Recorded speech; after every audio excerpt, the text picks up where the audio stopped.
اور اگر پولیس نے کارروائی نہ کی تو جو ہمارا اعلان ہے جس لیے یہ بندے آئے ہیں اس کتے کو گھر کے اندر جا کے میں کتوں کی طرح گھسیٹ کے لے کے آؤں گا تھانے میں. تو میں بالکل انکاری نہیں, میرا بالکل مقصد یہ نہیں تھا کہ میں 295A یا 295C جس رسالت کے تحت یہ لگتی ہے کہ میں اس کا انکاری ہوں, نہیں, ایسا بالکل ہرگز نہیں ہے. السلام علیکم دوستو, اگر سدھو موسے والا کی بات کی جائے تو اس کا سب سے مشہور گانا 295 ہے, اور انڈیا میں 295 دفعہ کا مطلب ہوتا ہے کہ کسی بھی مذہب کی گستاخی کرنا اور ٹھیس پہنچانا. لیکن سوال یہ ہے کہ رجب بٹ نے ایسا کیا کر دیا کہ لوگ سڑکوں پر نکل آئے, تھانے کے باہر کھڑے ہیں اور رجب بٹ کے خلاف جلوس نکال رہے ہیں. آج کی ویڈیو میں ہم انہی تمام رازوں سے پردہ اٹھائیں گے, لیکن ویڈیو کا باقاعدہ آغاز کرنے سے پہلے آپ سے گزارش ہے کہ ویڈیو کو آخر تک ضرور دیکھیے گا, کیونکہ یہ ویڈیو بہت زیادہ اہم ہونے والی ہے. دوستو آپ ذرا اس ویڈیو کو دیکھیں جس میں رجب بٹ جہاز میں بیٹھا ہوا ہے اور ایسا محسوس ہو رہا ہے کہ شاید یہ پاکستان چھوڑ کر جا رہا ہے, جبکہ دوسری طرف لوگوں کا ایک جمع غفیر اور مولوی حضرات تھانے کے باہر کھڑے ہو کر اس پر 295C لگوانے کی کوشش کر رہے ہیں. 295C پاکستان کے پینل کوڈ کے مطابق وہ دفعہ ہے جو توہین رسالت کے متعلق ہے.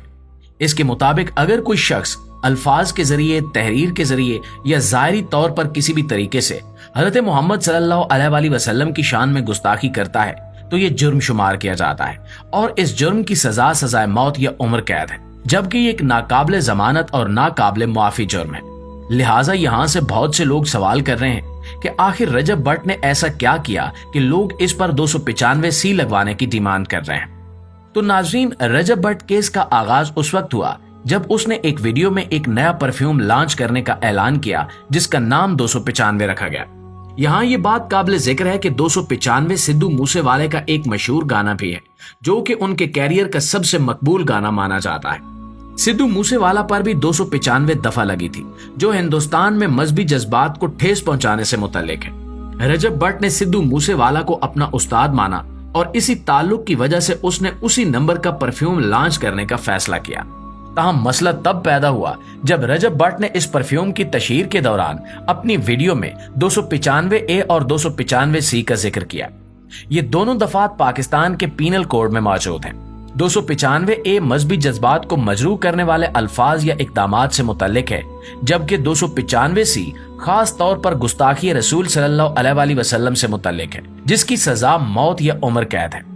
رجب بٹ نے اپنی ویڈیو میں اس بات کا تذکرہ کیا کہ اس پر بھی 295A اور 295C کی دفعات لگ چکے ہیں, مگر سوال یہ اٹھتا ہے کہ 295C جو کہ ایک نہایت سنجیدہ اور سنگین دفعہ ہے وہ کیوں اور کیسے رجب بٹ کے خلاف لگائے گئی. یہ معاملہ اس وقت اور بھی مزید پیچیدہ ہو گیا جب لوگ رجب بٹ کے خلاف سڑکوں پر نکل آئے اور پولیس اسٹیشنز کے باہر کھڑے ہو کر کارروائی کا مطالبہ کرنے لگے. لوگوں کا غصہ اتنا زیادہ تھا کہ وہ اپنے مطالبے سے پیچھے ہٹنے کے لیے تیار نہیں تھے. یہ ایک حساس معاملہ بن چکا تھا اور رجب بٹ کو جان بچانے کے لیے ملک چھوڑ کر دبئی جانا پڑا. رجب بٹ نے اپنی معافی کی ویڈیو جاری کی جس میں وہ قرآن پاک کو ہاتھ میں پکڑے ہوئے تھا اور پوری سنجیدگی کے ساتھ یہ بیان دیا کہ اس نے کبھی بھی گستاخی رسول صلی اللہ علیہ وآلہ وسلم کا ارادہ نہیں کیا اور نہ ہی اس کا کوئی ایسا مقصد تھا. اس نے کہا کہ اس کے منہ سے جو بھی الفاظ نکلے وہ غلطی میں نکلے اور اس کے دل میں اسلام اور رسول پاک صلی اللہ علیہ وآلہ وسلم کے لیے مکمل احترام موجود ہے. اس نے اپنی ویڈیو میں اللہ سے معافی مانگی اور لوگوں سے بھی درگزر کی درخواست کی. معافی کی ویڈیو نے بھی ایک نیا تنازع کھڑا کر دیا. کچھ لوگوں نے اس کی معافی کو قبول کر لیا اور کہا کہ اگر اس نے واقعی معافی مانگی ہے تو اسے موقع دینا چاہیے, جبکہ کچھ افراد نے اس کی معافی کو دھوکہ قرار دیا اور کہا کہ یہ لوگوں کو گمراہ کرنے کی کوشش کر رہا ہے. اس سارے معاملے کا ایک اور پہلو یہ بھی ہے کہ رجب بٹ نے اپنی معافی کی ویڈیو میں اپنا پورا نام نہیں بتایا بلکہ صرف رجب کہا.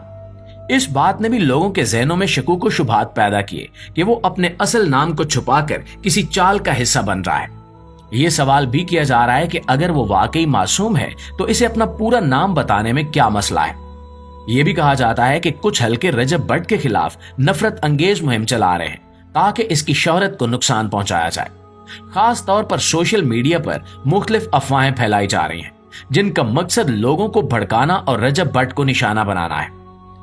رجب بٹ کیس کا مسئلہ حقیقت میں ایک پیچیدہ صورتحال اختیار کر چکا ہے. لیکن دوستو آپ کو یہ بھی بتاتے چلیں کہ رجب بٹ کیس کے دوران ایک اور اہم پہلو سامنے آیا جو کہ مان ڈوگر کی معافی اور عیسائیت کی توہین سے متعلق تھا. یہ سارا معاملہ اس وقت شروع ہوا جب مان ڈوگر نے ایک مذاق کیا